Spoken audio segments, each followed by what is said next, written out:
Welcome to the Hacienda. I'm Daniel Varela. I'm the executive director, and I'm glad to see all you here. And tonight we have a special presentation by Mr. Oliver Horn, and yeah, it's exciting stuff. We're gonna talk about the restrooms. We have, if anyone needs a restroom, they're in the through the archway and through the breezeway to the back courtyard. If anyone wants to be a member of Taos Historic Museums, you could go to our website at taoshistoricmuseums.org. And I guess that's about all I have. I hope you all ate something. It was delicious, our enchiladas. And I will leave it to Mrs. Anita Otilia Rodriguez.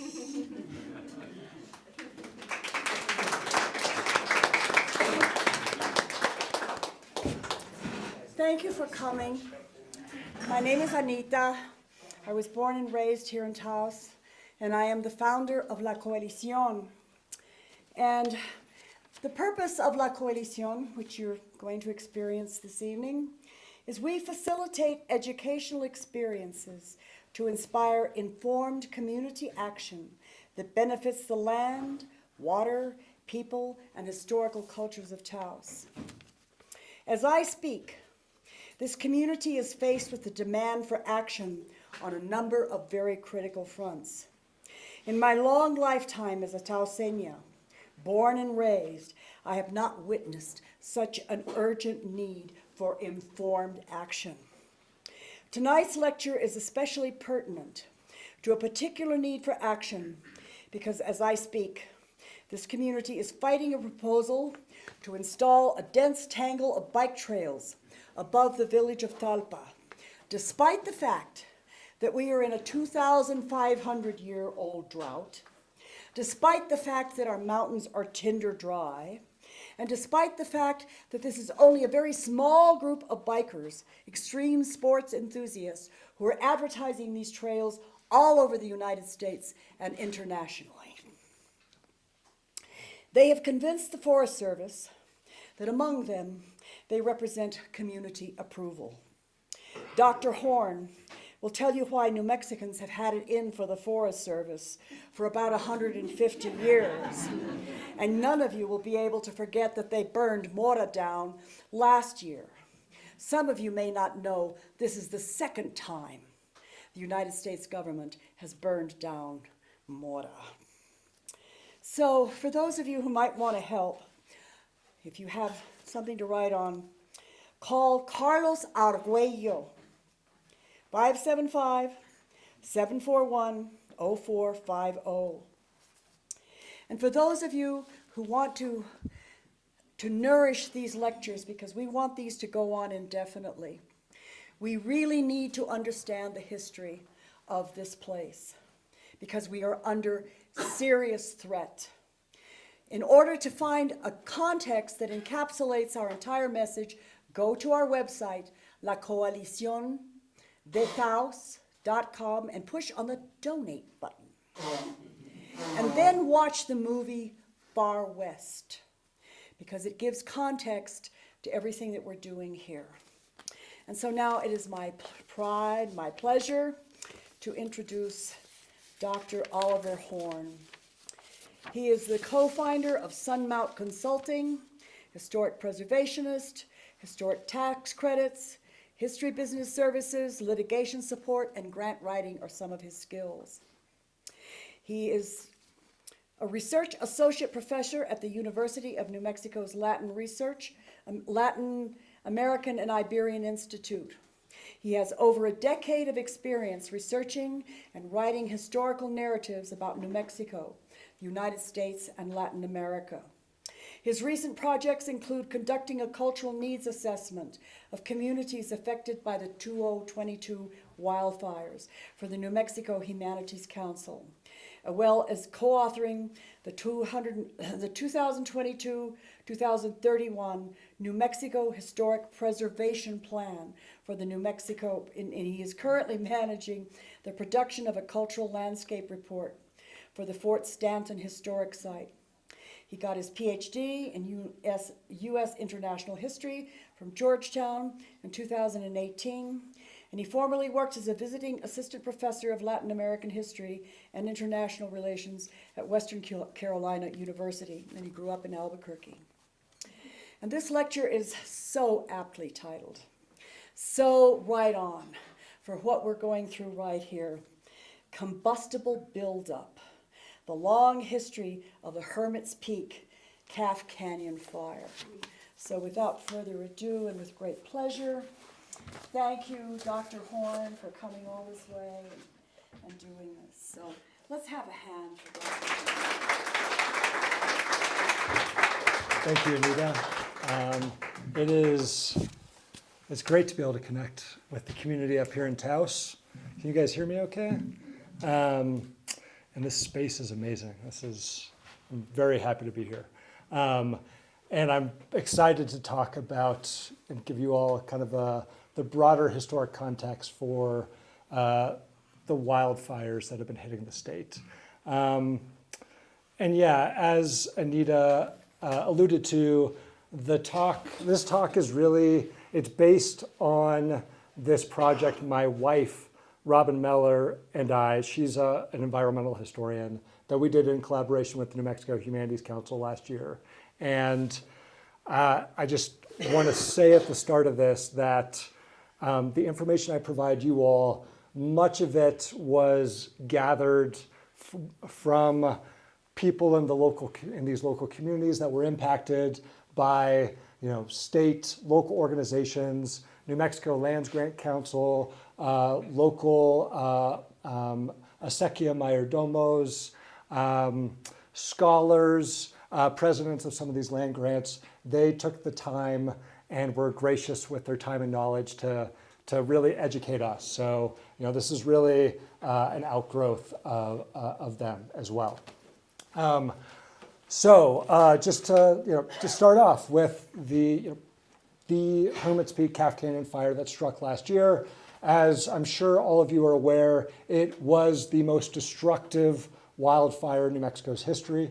It started last spring as a controlled burn in the Santa Fe National Forest that spun out of control, spread to nearby Mora and San Miguel counties, ended up burning somewhere around 500 square miles, destroying around 10,000 structures, most of which were people's homes, and forcing the evacuation of about 15,000 people. And what made this even worse was the fact that this disaster, the fire, coincided with one of the worst monsoon seasons in recorded history that flooded the burn scars and contaminated the local water supplies, destroyed irrigation systems, and including acequias. And so, just a catastrophic event. And there's generally there's been three reasons that have been cited for this wildfire. One is the mega drought, that we're in the driest period in 1,000 years here in New Mexico. Two has been the Forest Service's management policies of these national forests, and in particular that they pursued fire suppression policies throughout much of the 20th century that led to this buildup of debris, buildup of flammable material that has contributed to the intensity of these wildfires.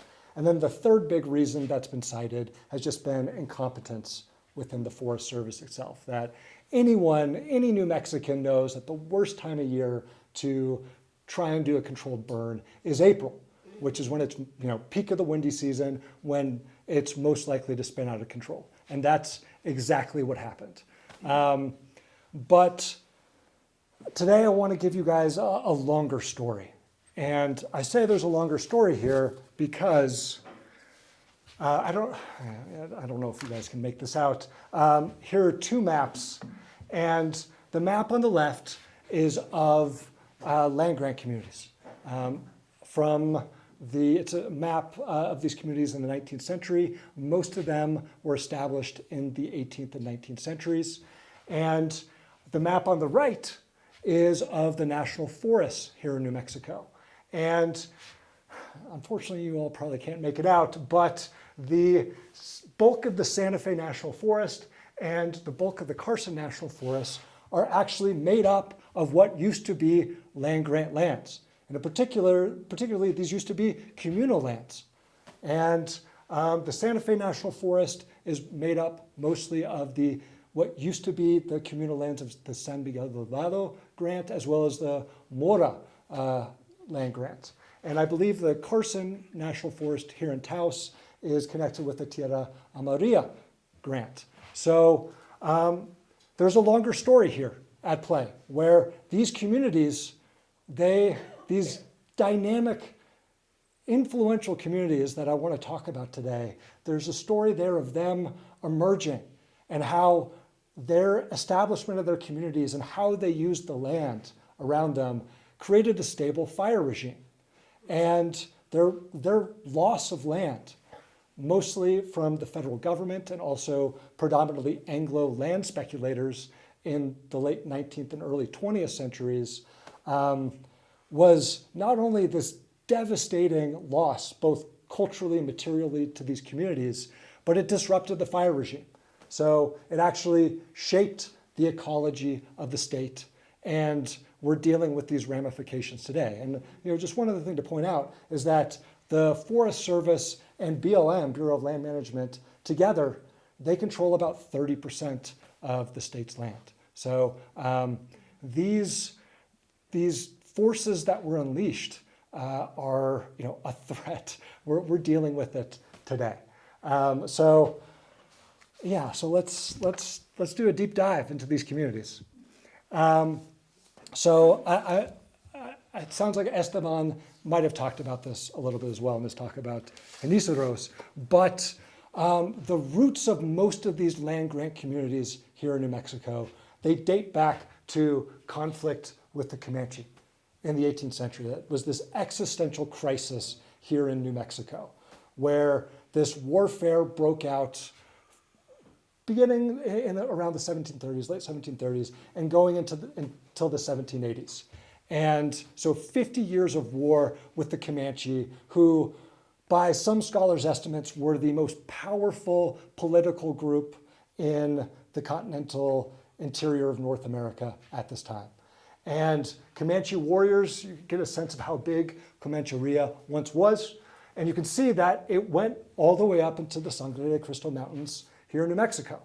And during this 50-year conflict, the Comanche launched over 100 raids into New Mexico, rolled back destroyed many settlements, rolled back the frontier, and hemmed in much of what was the Kingdom of New Mexico and its population into the Rio Grande Valley. And so Spanish officials, one of the things they did to try and shore up the kingdom was they started to establish new settlements, new land grant communities as buffers to protect the main population centers of Santa Fe, Albuquerque, and here in Taos. So some examples would be around here, Abiquiu, Las Trampas. Those started off as these land grant communities that were set up in the 1750s to protect against Comanche raids. But the big turning point was when New Mexico and the Comanche finally established a peace treaty in 1786. And it was this deeply influential event because it established peace with the Comanche, and this peace, the Comanche honored this peace until it lasted all the way until the U.S. invaded during the Mexican-American War in 1846. So it established this lasting peace. And you can kind of argue that the Comanche were actually the greatest allies of New Mexico during this period. And this new alliance, it opened up this area east of the Sangre de Cristo Mountains to settlement. And this area east of the Sangre de Cristo Mountains was strategically important for a number of reasons. One is just ecologically, it had these fertile river valleys that you could farm in. It had surrounding access to surrounding forests in the mountains and grasslands going out into the Great Plains that were perfect for livestock raising. And then on top of that, you had access to international trade, both with the Comanche and other indigenous groups of the Great Plains. And then after 1821, with the establishment of the Santa Fe Trail, you had international trade with the United States. So this area was vitally important. And so what ended up happening was their Spanish officials began to give grants of land to settlers. The first land grant was San Miguel del Vado in 1894. After that, you had Mora, initially in 1818, then Tecolote in 1824, and then finally Las Vegas in 1835. And you had these groups of settlers that went into these areas. And these were diverse groups of people. They were made up of Spaniards, people who identified as Spanish, made up of Pueblo Indians, and also made up of Geniceros, predominantly enslaved group of Plains Indians that were part of this process as well. And I'm assuming Esteban hopefully told you guys a bit more about them. And I can answer further questions about them later. But so these diverse groups of people moved into these areas. And what's important to keep in mind is that there were, they brought with them particular practices, or their communities were structured in certain ways that shaped them. And the two main things were the structure of these land grants themselves, and also the acequias that they brought. And these land grants, we'll just talk about the structures first, where these settlers, they were given their own private allotments of land, usually in the river valleys, and that's where they built their homes and set up their farmland. But at the same time, these settlers were given to hold in common, to hold together as a community, the surrounding forests and grasslands. And they used these areas to do things such as livestock grazing, timber harvesting, herb gathering, hunting, fishing, and they used this land in such a way that created a stable fire regime. Something important to keep in mind. These settlers were free to sell their own private allotments of land, but the common lands were held by the community. They could not be sold. And then the other thing they brought with them were acequias. And both of these practices, both the land grants themselves and these acequias, were rooted back in Iberia. Land grants were used during the Spanish Reconquista, starting in the 9th century. They used them to colonize Moorish areas. And acequias, this system of irrigation, was originally from North Africa and the Middle East that the Moors had brought with them as early as the 8th century and were incorporated into Spanish society. And just to give you guys an idea of these broad connections, on the right here are some people here in Taos cleaning an acequia. And on the left is another group of people in Granada, Spain, cleaning an acequia. So you can see, these aren't historically accurate from the period, but it gives you an idea of these broad cultural and historical connections between these regions, where these settlers reformulated and repackaged these cultural practices. And the other thing to point out is that acequias, this technology was perfectly adapted to the arid environment here, where these settlers, they dug ditches that diverted the water supply from streams and rivers to irrigate their communities, to provide water to their communities, and then they would divert it back into the source that they got it from. So it recycled the water supply, and so it maintained the water levels. And on top of that, the water that they obtained, it provided water to the settlers' households, it watered their crops, it provided water for their livestock, it attracted wild game that they could hunt, and it promoted riparian growth along the ditches themselves. So it was this ecologically sustainable practice that they used. And these practices, what ended up happening was these groups of people, they developed these practices of mutual aid, of reciprocity, and self-government that these communities called mutualismo. And it was a very particular way of conducting themselves. And it was built out of the structure of their communities and how they used the land. And, an example, something to keep in mind is that, here, in the United States, we are told, think about yeoman farmers and the Homestead Act, where the US government, it provided land for individual families built on this idea of the yeoman farmer because that was the ideal citizen, not too rich, not too poor, independent. It was an act of social engineering in terms of how to settle its citizens.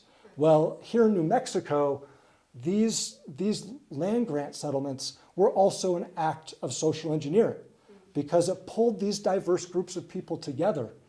And over time, these people that had identified as Spaniards, had identified as various groups of Pueblo Indians, or as Janiceros, or as Apache, or Comanche, or Navajo.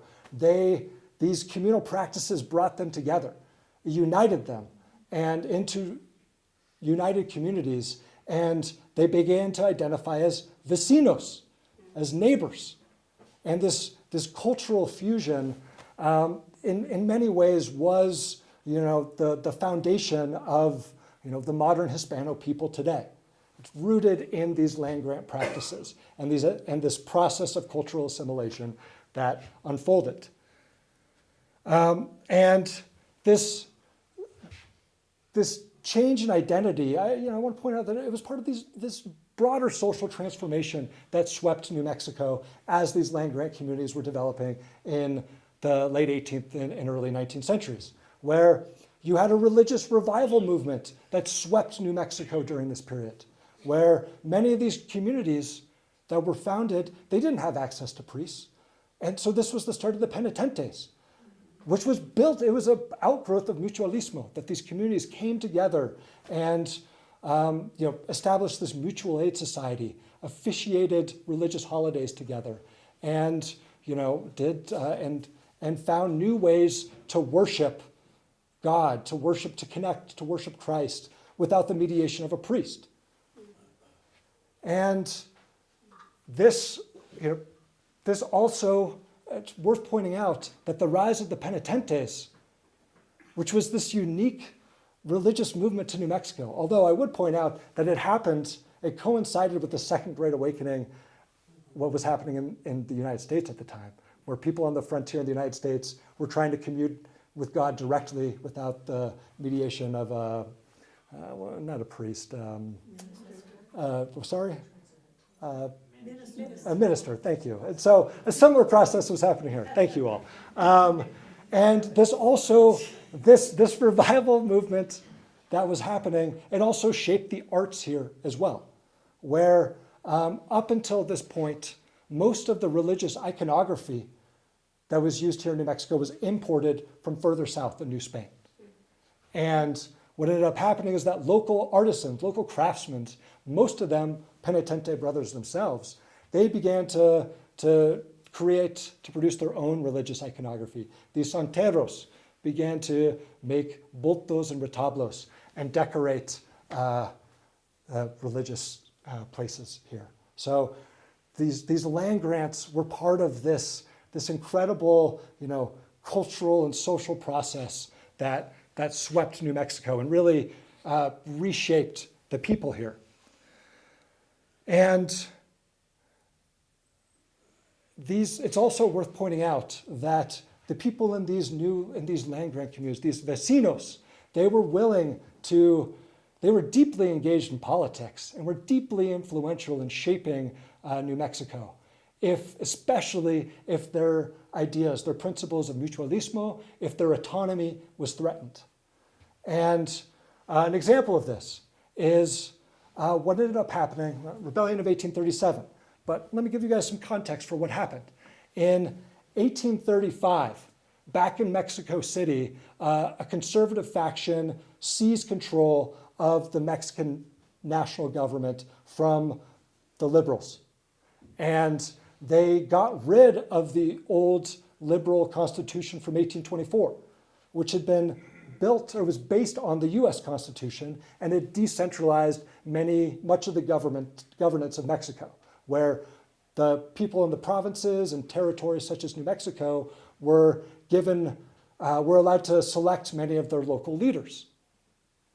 Well, the conservatives that came to power in 1835, they developed a new centrist constitution that centralized power within the federal government. And what they did is then they dispatched a governor by the name of Albino Perez to New Mexico to implement the new constitution. He was an outsider, and he came here and it did not go well for him. He led a disastrous campaign against the Navajo in the winter of 1836, which angered huge swaths of the population. And he also limited governance, local governance, and he tried to raise taxes. And so what ended up happening is there was a revolt, a rebellion that happened in northern New Mexico. And really, it wasn't rooted in Santa Fe or Albuquerque, it was rooted here in Taos and amongst these land-grant communities that had developed. And these vecinos rose up and they declared that their rights as Mexican citizens had been violated. And 1,500 of them marched on Santa Fe, captured Governor Perez, and executed him. And they appointed Jose Angel Gonzalez as the new governor. He was from Taos. He was a prominent militia captain, and he was from Genízaro descent. So he was rooted in this vecino culture that was emerging. And under Gonzalez, these rebels declared that they demanded that the Mexican government return to the old constitution, give them their rights back. They were essentially liberal revolutionaries. And the other thing that they did is, so it wasn't just against the Mexican government. It was also, they made a bid to consolidate their power against the ruling class here in New Mexico, which were predominantly concentrated in Santa Fe and Albuquerque. And so they began to hunt down the ricos and capture them, arrest them, and execute them. And so this was also a social revolution that was happening here in New Mexico as well. The ricos did not take this kindly. So Manuel Armijo, who by some estimates was the richest man in New Mexico during this period, he was based in Albuquerque. He organized a conservative coalition.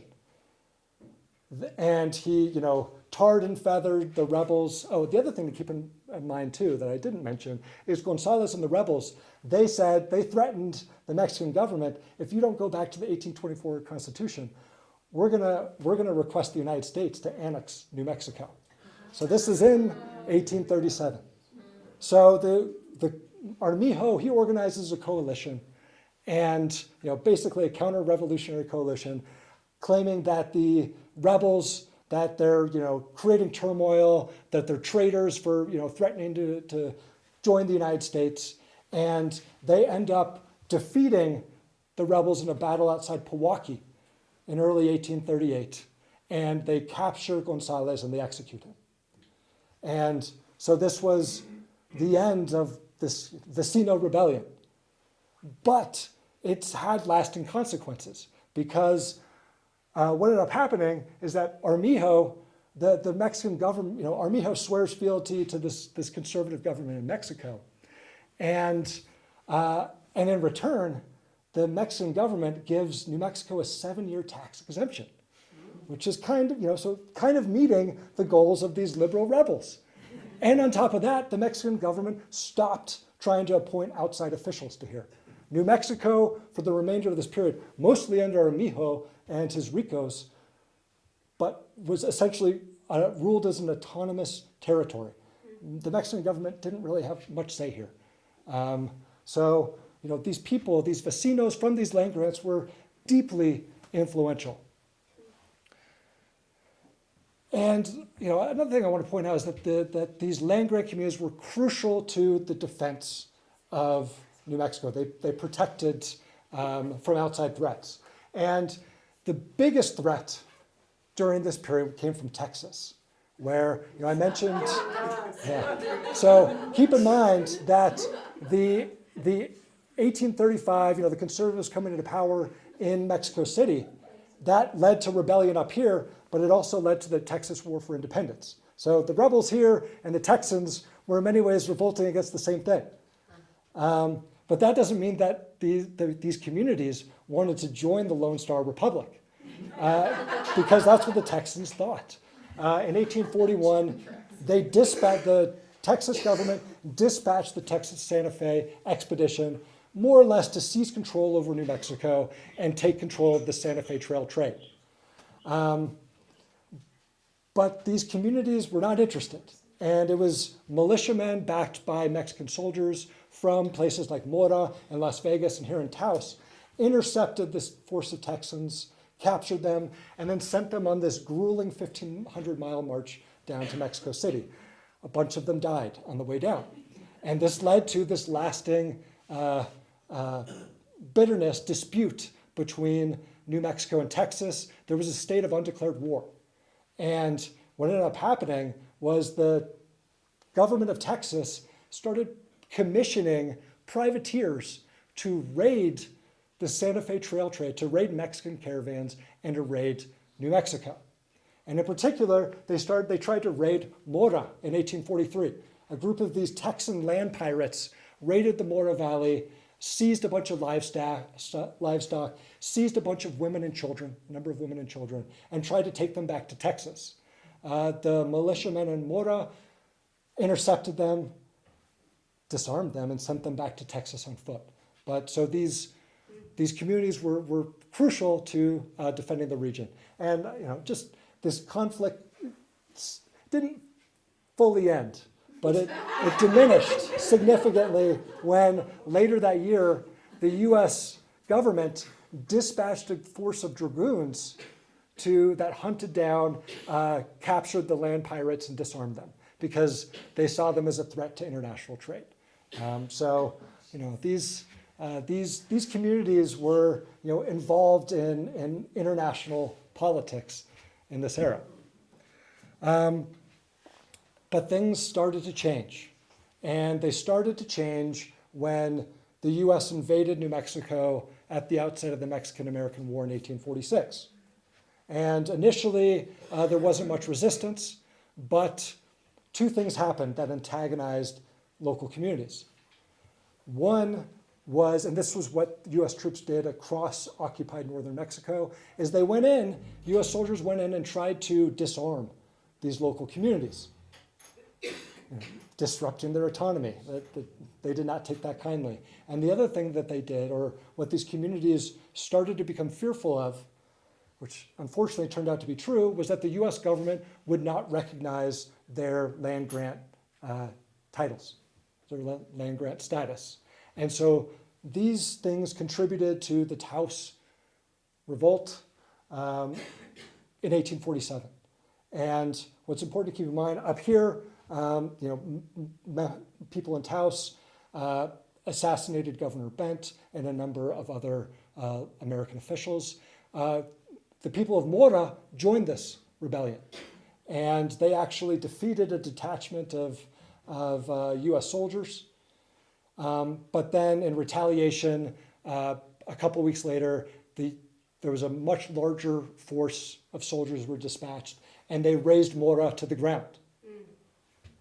And what's also important is a number of members from Mora, I believe under Manuel Cortez, who was one of the leaders of the Taos Revolt, continued a guerrilla campaign against the United States for a few more years, trying to defend the rights of these communities and trying to defend these conceptions of mutualismo. But things got, when the U.S. formally took over New Mexico in 1848, it presented a number of new challenges for these communities. And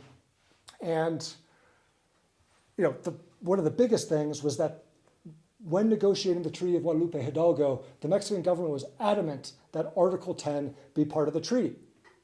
And this article said that the United States had to base legal precedent for these land-grant communities on Spanish and Mexican law. That was the precedent for these communities. But what ended up happening instead is, before ratifying it, Congress stripped Article 10 from the treaty, which meant that there was no legal basis for these communities, which meant that the US government was free to make up its own laws and how to deal with them, which it did in the end. Another issue was the fact that when New Mexico was annexed, there were over 60,000 new citizens here. That was more than enough for New Mexico to warrant statehood, but it did not receive it because the majority of these new citizens were not white. They were Catholic instead of Protestant, and they didn't speak English. And so what this set up, New Mexico was a territory, which meant that the United States government, similar to the conservative Mexican government, started to appoint outsiders to run New Mexico. In particular, governors and judges were appointed by the federal government. So you had removing local autonomy. And another key change as well was the establishment of the Office of Surveyor General in 1854, which was set up to determine the status of these land-grant communities here in New Mexico. And the establishment of this office posed a number of challenges for these communities. Because one is that these communities, they didn't understand US property rights. They didn't speak English. They didn't know how to navigate this system. So there was a cultural disconnect. They also didn't have the resources to hire lawyers. And what ended up happening is they would hire lawyers who would demand payment as a portion of their common lands, which meant that and this is how Thomas Catron, how he built, how he acquired so much land. This was, he was a lawyer for many of these land-grant communities. And what this meant was that for these communities that ended up, even if they successfully defended their claims in US courts, their common lands would still be partitioned as payment to their lawyers. And so, structurally, these communities were at a massive disadvantage. And I guess another thing to point out during this period too was that, this, in the wake of the Taos Revolt, the U.S. started building military forts across New Mexico, ostensibly to defend against the Apaches and the Navajo and other surrounding indigenous groups. But it was also there to pacify many of these local New Mexican communities, many of these land-grant communities. And there was also an ecological shift that was happening too, because these communities, which had been growing stuff like corn and their main livestock had been sheep, well, the US forts demanded wheat and they demanded beef as provisions, which meant that these communities, Taos, one of the mills was up here in Taos, another mill was in Mora. These communities started to produce different kinds of products. And especially cattle denuded the landscape in a much more voracious manner than sheep would. So there was this ecological shift that happened with US imperialism during this period. And the Civil War, it was this in many ways, a lost opportunity for these communities. The Civil War broke out in 1861, and it created immense turmoil here in New Mexico, because what ended up happening is that a huge number of the troops, the US troops that were stationed here, defected to the Confederacy. The southern New Mexico, in Mesilla and in Tucson, they tried to secede from New Mexico and establish the Confederate state of Arizona. And then at the end of 1861, that's when, in early 1862, Confederates from Texas invaded New Mexico to try and occupy the north. And so territorial officials turned to the local population here to defend the territory. And they raised a group of people called the New Mexico Volunteers. The vast majority of them were Hispanos, were vecinos from many from these land-grant communities, and also Pueblo Indians. And these people, there was a number of reasons why they would join. One is it was pretty good pay for them. Two is Texas, ancient enemy at this point. And then number three was that this was an act, a way for them to demonstrate their citizenship, a way for them to demonstrate that they were loyal citizens, that that their values of mutualismo, overlapped with values of citizenship with the United States. And the New Mexico Volunteers were crucial to what happened. They fought at the Battle of El Verde. They served as scouts at the Battle of Glorieta Pass, where the Confederates were defeated and kicked out of New Mexico. And unfortunately, even after the Civil War, the US government still did not think these people were worthy of statehood. And there were a couple ramifications from this. One is that the territorial government fell under the control of this small group of Anglo merchants and Anglo officials, along with some wealthy Hispanos, the ricos, that the vecinos had revolted against in 1837. Well, they seized control of the territorial government. They were known as the Santa Fe Ring. And they wielded their control to enrich themselves. And one of their biggest activities was defrauding these land-grant communities of their land. And it's like astonishing. I mean, just the members of these land speculators, they would take these people's land and claim that, we're turning them into yeoman farmers. We're privatizing their land, which will be a civilizing act for them. So basically, these speculators, these people part of the Santa Fe Ring, were impoverishing these people, stealing from them, and telling them that they were doing them a favor. And what should give you an idea was that it wasn't just a material attack. They were attacking their culture as well, claiming that these communal lands were an impediment to these people, functioning as, Americans. And what was also happening during this period was the Catholic Church started to go after the penitentes.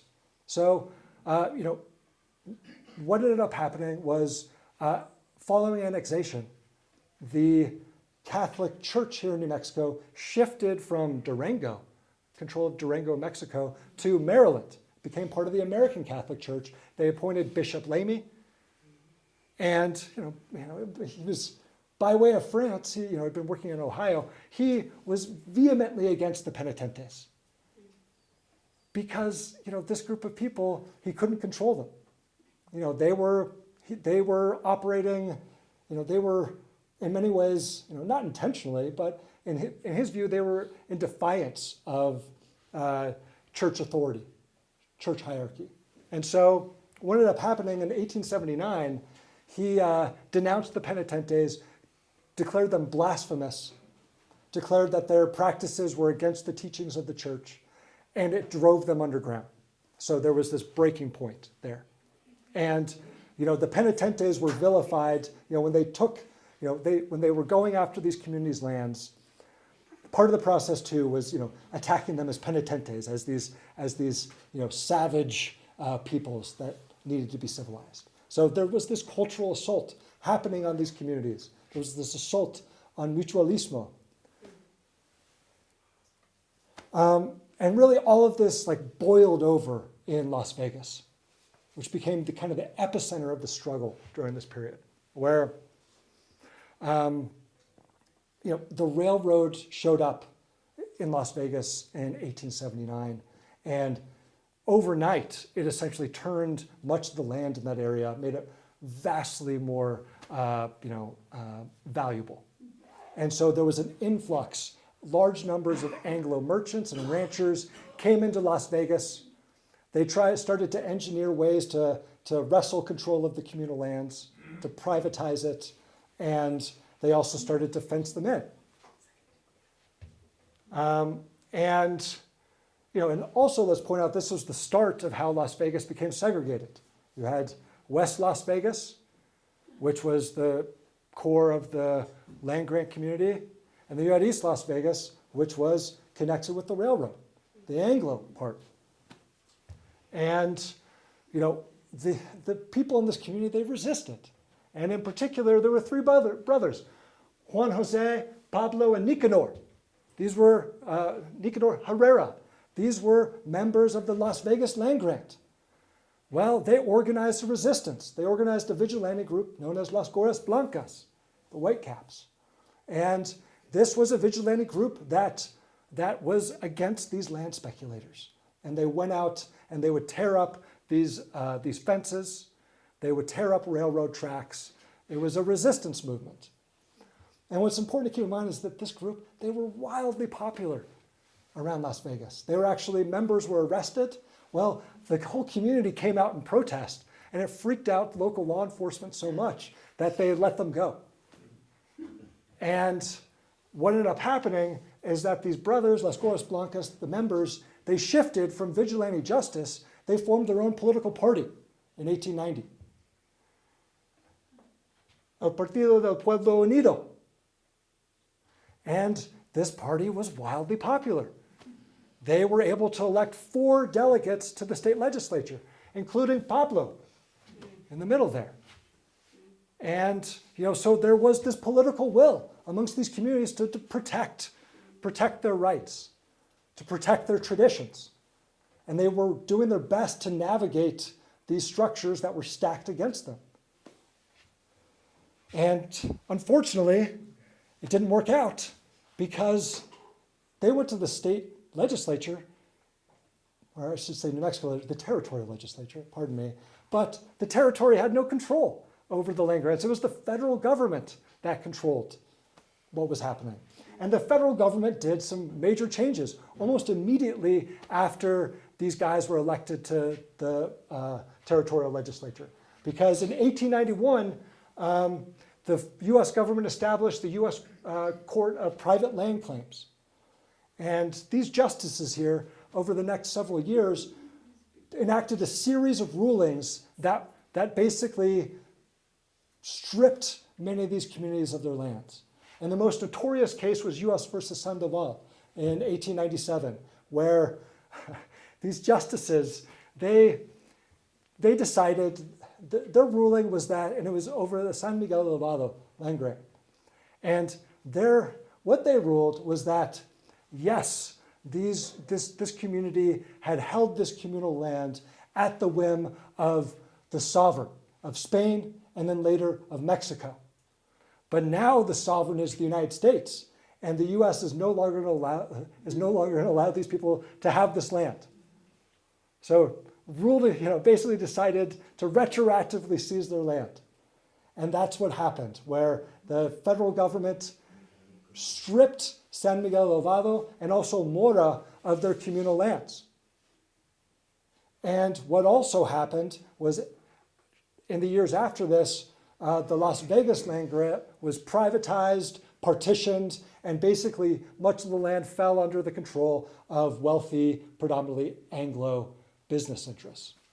So these people lost their land. It was part of this broader land loss. The estimates vary wildly, but at least 1.7 million acres of land were lost by these land grant communities in New Mexico during this era, which amounted to 95% of their communal lands. And what ended up happening, this land from San Miguel del Vado and Mora, in 1905, the federal government established the U.S. Forest Service and started to establish national forests here in New Mexico. Initially, the Pecos National Forest was established the same year as the U.S. Forest Service in 1905. It was then rolled into a bigger Santa Fe National Forest in 1915. Carson National Forest was formed around the same time as well, in 1908. These were the government making forests out of what had once been communal lands. And what's important to keep in mind is that not only was this a loss to these communities, but it disrupted their traditional practices. It disrupted their use of the land. They couldn't graze their livestock anymore. They couldn't go up and harvest timber, which meant it disrupted the fire regime. So there was lasting consequences as a result of this. And then things got worse, unfortunately, where the Great Depression hit in 1929, and it was devastating to these communities, especially around Las Vegas, where the railroad, the Santa Fe Railroad, which was the single biggest employer in the state, many of the people in these land-grant communities had become workers of the railroad as they lost their land. Well, the railroad laid off half of its workers. And then on top of that, a massive drought hit between 1930 and 1935. And this was the start of the Dust Bowl in parts of New Mexico, and devastated these local communities. Whatever land these people had been able to hold on to, it could no longer sustain them. And so this was the start of a huge out-migration from around Las Vegas and Mora and elsewhere. People moved out of state, moved to Albuquerque. And it was in Las Vegas, which had been one of the main economic engines of New Mexico, declined. And there was also, this also led to a change in the U.S. Forest Service's management policies, because as the drought hit, well, as I mentioned, the communities weren't using their formal communal lands anymore. There had been a buildup of debris. And so there were wildfires that started to hit. And so in response, the U.S. Forest Service implemented a new policy that said that any fire that started had to be put out by 10 a.m. the following day. This was known as the 10 a.m. policy. And what this did was this was the start of fire suppression that lasted throughout much of the 20th century, that has had massive ramifications. But so these communities, they were devastated, but they were resilient. They were still willing to fight for their rights. And there was a new movement that emerged in the 1960s. And there was kind of two big influences on it. One was the civil rights movement was in full swing. And then two, in 1962, the U.S. government decided to change water adjudication rights, which made it that forcing local communities to figure out their water rights. So placed a greater burden on these local communities. And these two things fused together when a man by the name of Reyes Tijerina arrived, and he started to organize a new group known as La Alianza Federal de las Mercedes, the Federal Land Grant Alliance. And this, it had as many as 20,000 members at its height, spanning across northern New Mexico, demanding that the federal government return their traditional lands to their communities. And this political activism, it reached its peak in 1966, when members of La Alianza went and occupied the Echo Amphitheater in Carson National Forest. And then the following year, they went and raided the Rio Arriba County Courthouse, did a citizen's arrest of the local district attorney, and tried and freed a number of their members who had been arrested. So, think about that the members of La Alianza, they were part of this long tradition, going back to the liberal rebels in the 1830s of protecting their rights. And unfortunately, many of the members of La Alianza, including Reyes Tijerina, were arrested. The movement was unsuccessful in getting back their land from the federal government. But they still were influential, and we'll get to them. So not only did they not get their land back, but in the wake of this, the federal government pursued a number of policies that further restricted these communities' access to land, to these forests. One, in 1964, was the Wilderness Act. Congress passed the Wilderness Act, which basically turned large swaths of the Carson National Forest and the Santa Fe National Forest, this is a picture of the Pecos Wilderness, into wilderness areas. That these were protected for being pristine environments, completely negating the fact that there were people that had been using this land for years, for generations. So it further restricted the access, to this land. And then what's also worth pointing out is that the Forest Service in '78 finally abandoned the 10 a.m. policy, started to do prescribed burns. But this was a slow change because it wasn't, BLM and BIA, Bureau of Land Management and Bureau of Indian Affairs didn't adopt these policies until the 90s and 2000s. So, and there were, like I said, there were big ramifications to this. And then the other thing to point out is that in 1987, there was the Santa Fe National Forest Management Plan, where ostensibly this plan was supposed to be renewed every 5 to 10 years. It still hasn't been renewed today. And this management plan, it was the Forest Service and how it was going to manage the forest. It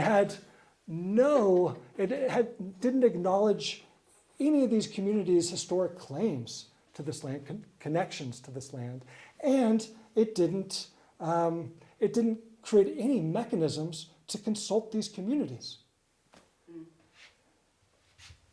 So these policies are what we're dealing with today. But that being said, these communities, these ideas of mutualismo, they didn't go away. They've continued, and political activism has continued, where many of the members of La Alianza, they started to, in the 1980s, organize their own acequia associations. And this local movement came together to form the New Mexico Acequia Association in 1990. There's, I think, around roughly 80 members today. And the Acequia Association, provides technical assistance, it provides education to these communities to help them manage their acequias. And then also, the land grants movement continued. And in 2006, there was the formation of the New Mexico Land Grants Consejo, which was a lobbying organization, and their work contributed to, in 2009, the establishment of the New Mexico Land Grants Council, which serves as a liaison between these land grant communities and state and federal governments, helps them get financial aid, provides a technical assistance for them. So, mutualismo is still there, and there's organizations and know-how still there today with what to do. So, which brings us back to the fire. I talked about its destructive ramifications, but it gives you a sense that this fire, not only did it destroy these communities or damage them, but it was started on the land that these communities had lost by the federal government that had seized their land, and then it came back and destroyed their communities over 100 years later. So there was really it's a long loss for them. What's in the after action report that the Forest Service put together, the Forest Service determined, we need to, do a better job consulting local experts, and we need to integrate local tribes, communities, NGOs into their fire workforce. Well, that's great, I guess, but that's way too little, too late. I mean, the truth is that these communities, they're still there. There's 22 land grant communities in New Mexico. And maybe it's too big of an ask for them to get back all of the Santa Fe National Forest. But, maybe they should be allowed to restart, to continue those traditional practices of the land, traditional use of the land. Reestablishing their access can help reestablish a stable fire regime again. And, it would not only help these communities, but help the state. And, these communities, they're, again, mutualismo dated back to the 18th and 19th centuries. That it offers, in many ways, a way to help manage this federal land, that their conceptions of ecology deserve to be integrated in how these lands are managed. And so, just big picture is how the culture of these communities, their cultural practices are crucial to the ecology here and crucial to potentially making New Mexico more resilient long-term in the face of climate change. So, wow, that's it. I'm done. Yeah, great.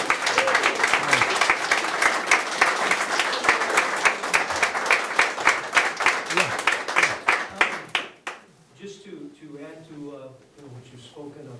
So some of these communal lands now are U.S. Forest Service. So what they've done in many cases is they've broken them into grazing allotments that so that the people that had the farmlands could continue to raise livestock. Okay. So, however, we've been under constant attack for the last 50 years in many ways. Recently, we have our senators trying to pass a bill that will retire grazing permits on these previously communal lands, with the idea that somehow that helps the ecology, and yet they can't defend it because I am yet to find an environmentalist that can explain to me the harm that livestock does on grazing land. And so, in fact, it's the opposite. When you talk to the professionals, grazing is important to the land. I guess the other point I'd like to bring up is I spent the last 50 years of my life fighting environmental groups who come in with, I'll give you an example, injunctions on logging. There used to be a lot of small mills in northern New Mexico, in the Taos area, Mora, all of these small communities. Yep. That basically thinned that forest. They no longer it was no longer their communal land, but at least, the Forest Service used them to thin those lands. As a result of the injunctions in the 70s and 80s, you have, areas like this that have 200 trees per acre, and basically a dying forest. All it can do is burn. And so, getting people to understand that these are living ecosystems, and you mentioned they used to be in balance when the people were on the land.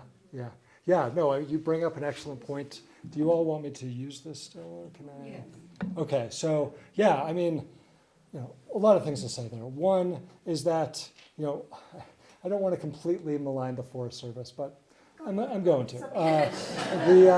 When you think about the history of the Forest Service itself, when it was set up in 1905, most of its expertise, they had no idea about the forests here in New Mexico. Most of their models were based on German forests that they used. And even today, my understanding from speaking with local people in these communities is that the Forest Service personnel cycle in and out, that they have a much greater knowledge of the forests in the Pacific Northwest and in California, and they use a lot of those management techniques with the forests here.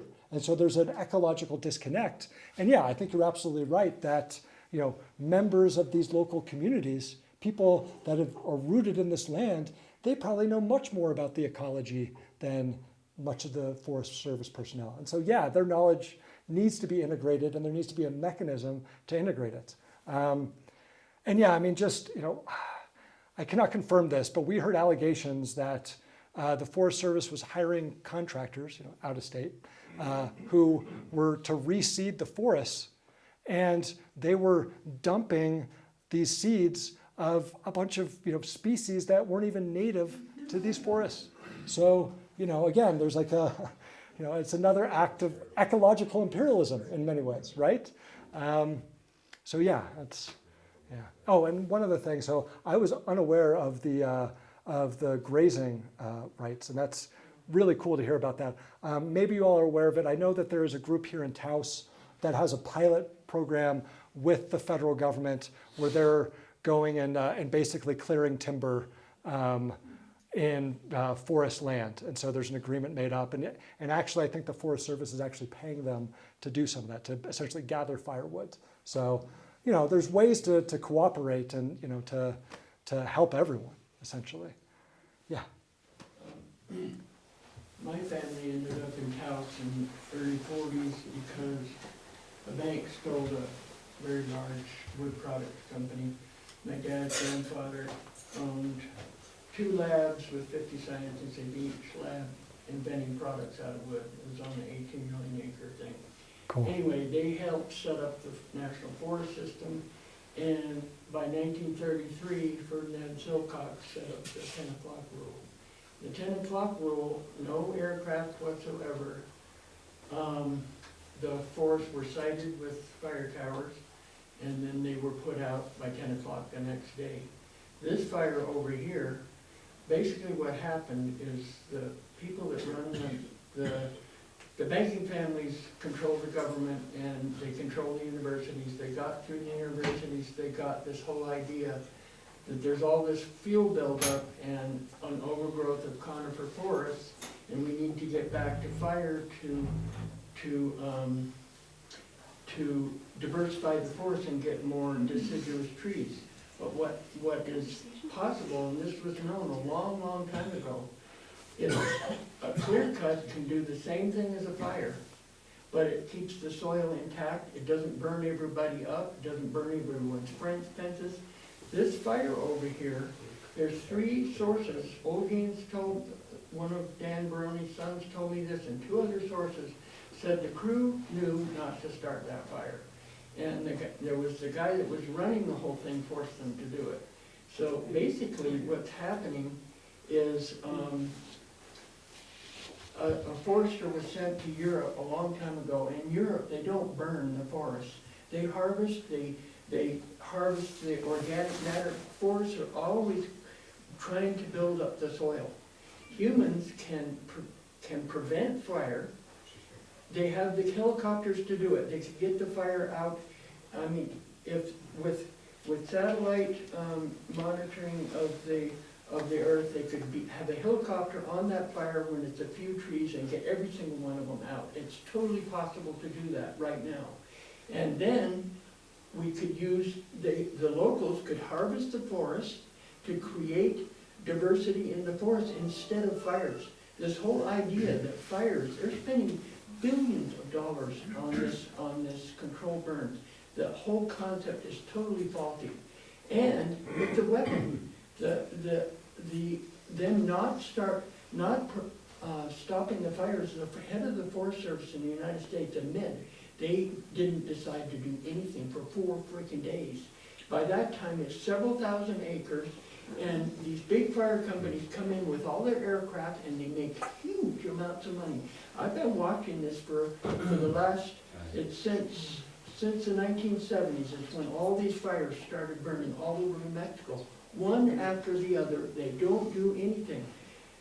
We met a man he's from Vallecito over there. He was a fire marshal, and he was told by the fire, they know how to get the fires. They're locals, they know how to get the fire out.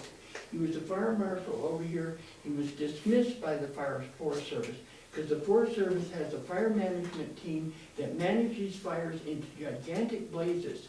And it's literally an attack on these communities. It really is. And the locals know this, and the Forest Service is trying to, they don't want to talk to anybody because they know that this is going on. It's not just Taos, it's California, Idaho, and Idaho, they won't let the locals even harvest the wood up there, and they burn 80% of the forest. So there's a big conspiracy going on with these fires. Yeah. And it's really an attack on the community over there, is what it is. Yeah, there's definitely, from speaking with the members, the people in these communities, there was a deep mistrust of the federal government, and this overriding belief of why should we trust you to solve any of this when you've created this problem?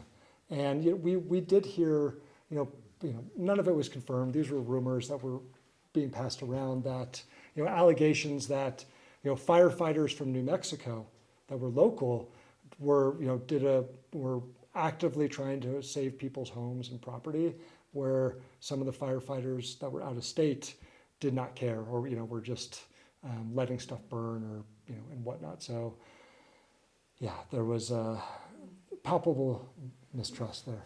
Yes. Thank you very much. It was a really great talk. I mean, I kept thinking of things like the enclosure movement in England, Absolutely. but also the struggle in Mexico, of course, against Mexican the people. Ejidos, Uh-huh. and it's not been, Yeah. community lands have not gone so well there. But my question, you talked about the 1960s and 70s and the continued resistance and the civil rights movement. I'm just wondering, I'm just wondering if the reparations movement has had, you kept saying unfortunately, so has the reparations movement for African Americans and enslaved folk, has that galvanized, or are there any alliances that are forming, or? That's a really good question. Because the Yeah. reparations movement is gaining some Yeah. traction or legitimacy. Yeah. maybe? Yeah. Well, two responses to that. One is the fact that that these communities, their history and culture are still, by and large, unacknowledged here in New Mexico today. So I think a key part of, and this was one of our recommendations coming to this report, was just acknowledging that these communities exist, acknowledge that they've been incredibly politically dynamic and influential, and that they're there, and because they've been ignored. I think that's one big thing. And since they've been ignored, there's not even any talk of reparations, because people don't even know what's happened to them. They don't know they existed. They exist today, and they don't know what happened to them. So that's, raising awareness is crucial. But there are interesting things happening. I mean, I know that the New Mexico Acequia Association, during Standing Rock, which was, 2016? During the Standing Rock protests, the New Mexico Acequia Association did a bunch of protests and wrote letters in support, because there was this view of water rights and for subaltern people.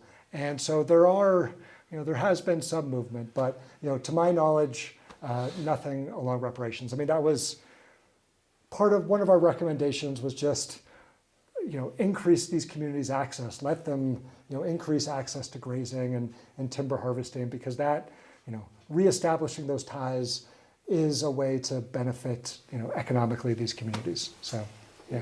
Let me add to that. As far as I know, La Coalición is the only organization that is dedicated to filling this huge information gap. This is the only place where you're going to be able to hear this kind of information.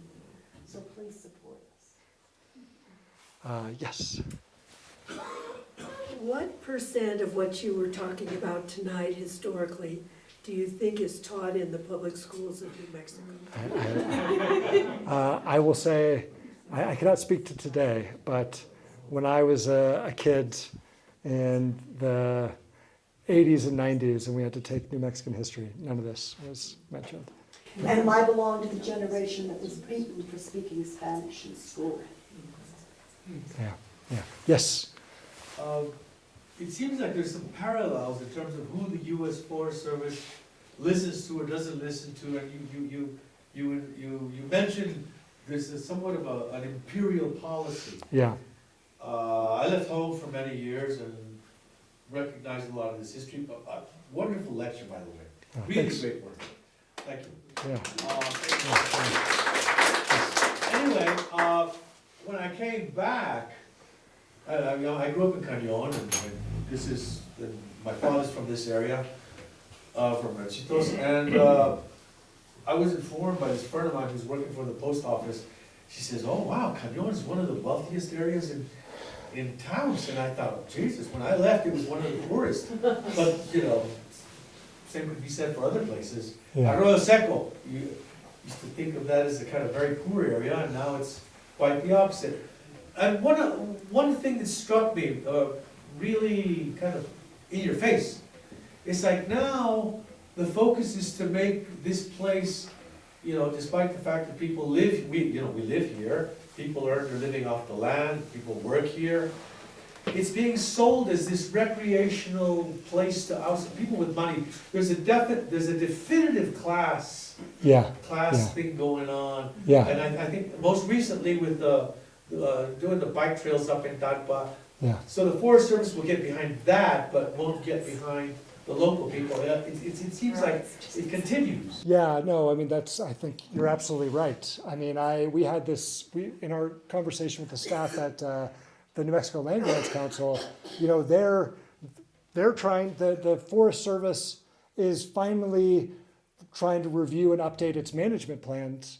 And they're trying to, they were telling us, oh, well, we've been sitting in these Zoom calls to try and get these land grant communities at least acknowledged in the management plans that there's historic connections.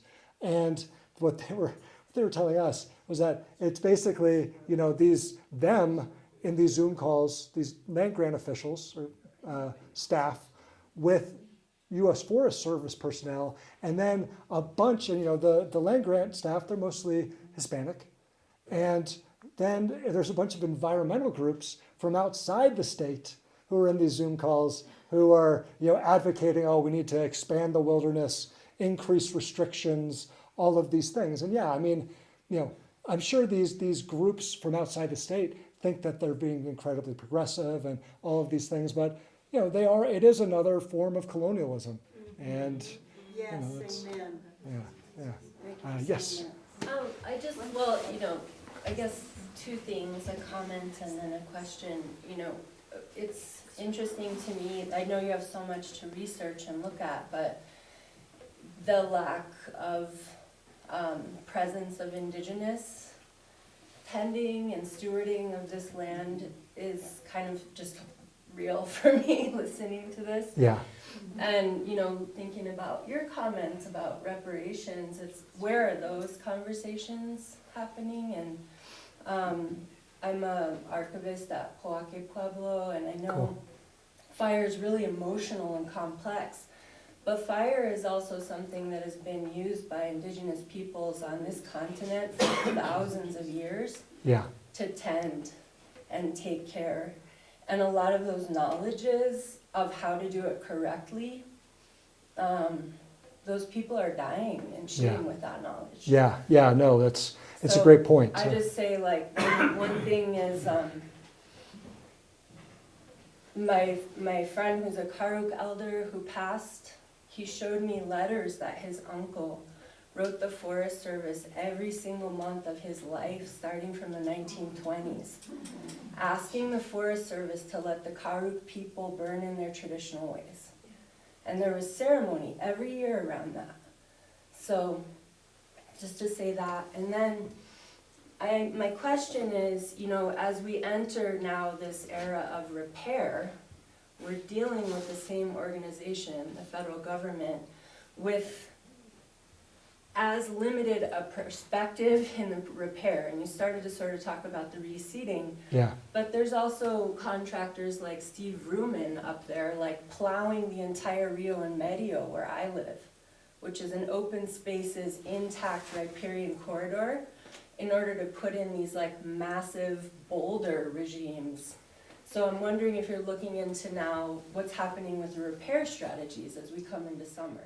Yeah, we are not looking into the repair strategies, but what I will say is, speaking with these affected communities, there's this deep disdain that many of the FEMA, National Forest Service, these federal agencies leading this quote unquote recovery and repair effort, that they're hiring outsiders to come in and do this work when there's people in these local communities, there's businesses that could be involved in it. And I guess the other thing you mentioned about the indigenous elements to that, which are worth mentioning, that weren't part of this talk today, but we've been doing for this project and for another project, we've been doing work with the Mescalero Apache, and the Lincoln National Forest, that's all their former land that was seized from them as well. And the Mescalero are the Apache in general are also intimately linked with the fire regime, along with these land grant communities here in New Mexico, because the Apache, they actually, they protected the grasslands from the incursion of Hispano and then later Anglo ranchers. And by doing that, it protected the grasslands. And when they were pushed onto the reservations, these grassland, that's when the cattle and whatnot came in, overgrazed, and it disrupted the fire regime. And much of the grasslands of the Llano Estacado either receded or became semi-arid land. So there was this broader ecological change. And yeah, that these, in this part of New Mexico, these indigenous peoples were crucial to the fire regime down there. And I guess one more thing is that these land grant communities that I'm talking about, many of their members were indigenous. So they were, I'm sure they brought many of these practices with them as well. Yes? I'd like to just mention a few comments. One now is the problem is with FEMA repaying these people for their damages. And during the fire, most of the response, insofar as food, etc., was all grassroots. There weren't. The state is not ready for emergency. Yeah. And FEMA was, it was a mess if you look into the actual response to people on the ground. And now the big fraud is ignoring people's claims, and that'll be the news for the next 6 months. Yeah, I mean, especially when you contrast that to the Los Alamos fire, around 2000, where instantly stepped in and provided assistance and all of that stuff. $1 billion worth.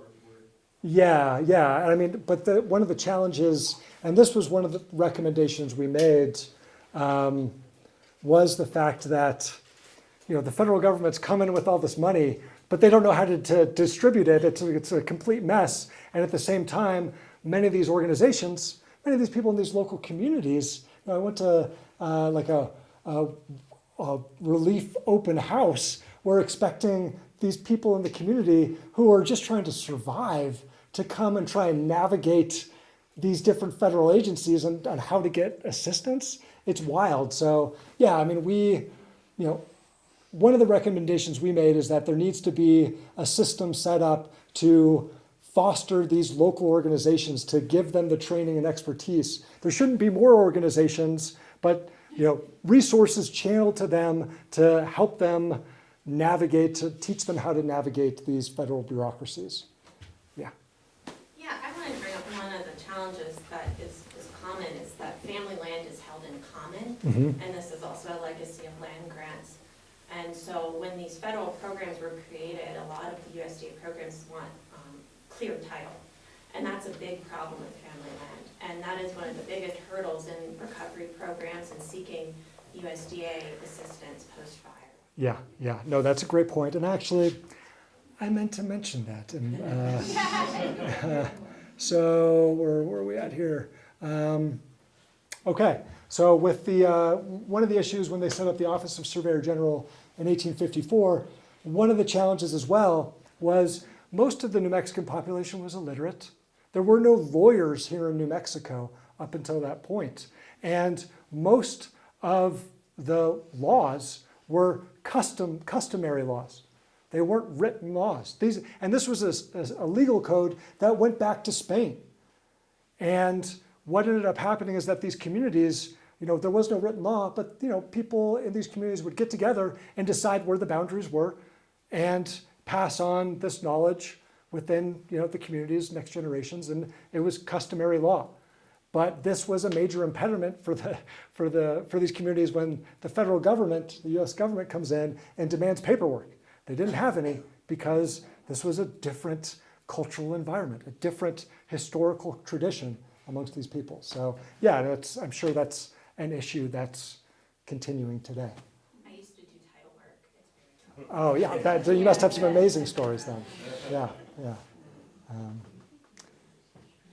And yes. Kind of related to that, it seems to me, serving as treasurer now for the last 8 years of Sleke de los Lobatos here. Cool. We've lost a couple $1,000s worth of back dues because of sales that have gone without a payment at the title company meetings where everybody has their checkbook and things are resolved because we weren't aware that it was being sold, or the people who bought or sold weren't aware they had water rights. So it appeared to me that somehow the land has been separated from the water. When did that happen? That's a good question. I do not know. I know, and this is, from reading and passing, that in 1962 there was some sort of significant change in water adjudication rights that disrupted things here. But I honestly, I don't know. I wish I did.